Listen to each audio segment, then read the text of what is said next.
Hello, and thank you for your contribution to today's Enhappification project. Welcome to How to Draw Scratch. So the way I like to think about Scratch is he's essentially a marshmallow. So we like to think about shapes before we draw something. So we're not just drawing a bunch of lines, we're drawing the structure and the shape of what character we're going to draw. That helps us put the lines in a place that helps describe that structure. So I'm using pen, but feel free to use pencil or whatever you feel comfortable with. Crayons are great. Pencils are great because you can kind of modulate how light and dark it goes. So with a pen, I'm going to press pretty lightly as I do my rough so that in case there's an errant line, which is okay, it doesn't matter because I'm going to go back and clean it up when I lay in my darker line, which for the purposes of this tutorial, I'm going to use a Sharpie. So let's go ahead and lay in our marshmallow shape. So really lightly, remember, his eyebrow kind of slopes in one direction. So I'm going to give a little bit of a wave crest on that side. And then it kind of pinches slightly in the middle and then balloons out like hips on the bottom. Same on the other side. Now, this side's going to be his front, his face side, and this side's going to be his back. So he has a little bit more shape where his booty goes. So that's that. And then the bottom of Scratch has 3 little bumps. 1, 2, 3. So that's what we're going to do next. So the first 2 are kind of close together. And then the last one is kind of bigger. That hooks up with his backside. Great. So now we have his general shape. Now remember, these should be lighter lines for you. It's their construction lines. His eye line is going to be kind of in the top third. And so now we know where to put his eyes and his nose. His eyes will rest on either side of that center line, and his nose point will hook up right to that crosshairs there. So before I go to that, I want to add his hair. His hair are just 2 big blobby follicles, if you will. One kind of comes up like this and rests on the other, so the other will kind of poke out from behind it. And that one kind of has more gravity and kind of hangs over his brow like that. Or you can have that bottom one stick out and overlap the back one. It doesn't really matter. So let's go ahead and lay in his eyes. 1 circle. And now the other one I want to put a little behind this eye. So the eye I just drew is going to overlap it a little like that. And that gives the illusion of some depth with one eye being in front of the other, kind of like my hand is in front of the other hand right now. And now where the crosshairs are and where the eyes join, that's where we put his big old schnoz. And don't be shy about drawing that big. If any of you are old enough, or if you've seen any of the newer iterations of it, it kind of reminds me of a Muppet.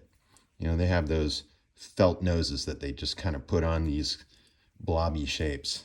Just makes them so endearing and fun. Let's put his pupils in there. He's looking right at us.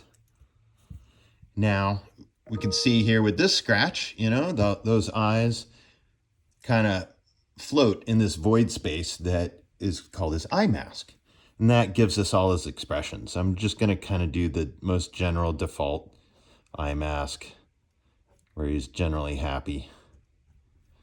And then an eyebrow where, you know, these eyebrows push up his ectoplasm, and that gives him kind of like his raised eyebrow.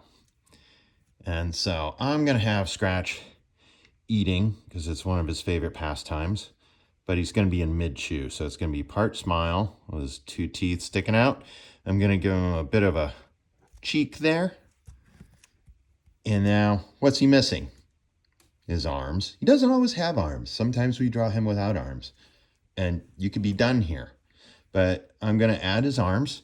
He has one arm that's hanging in front because he's not facing right at us. He's facing what we call 3/4.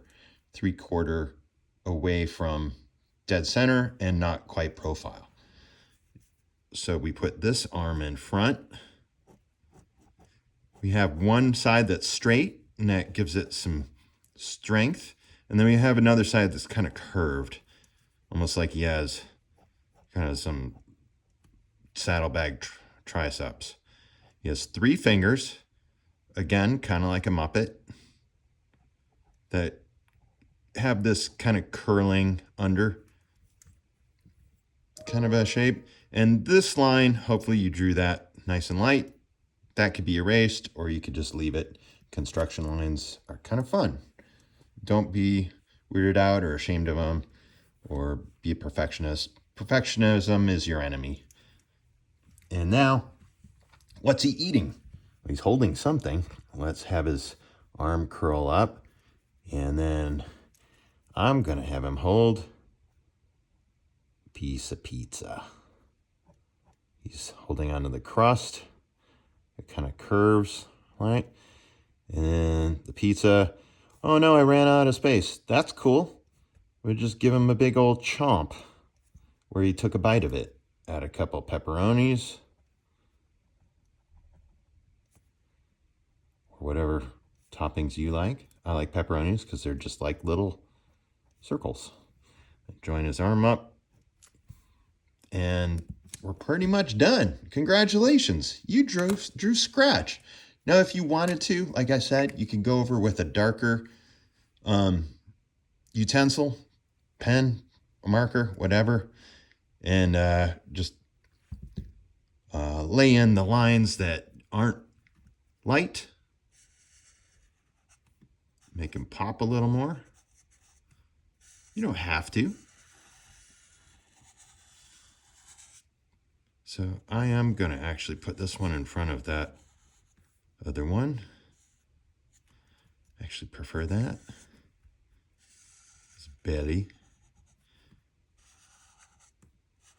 And you see, I don't draw that line anymore because his arm's in front of it.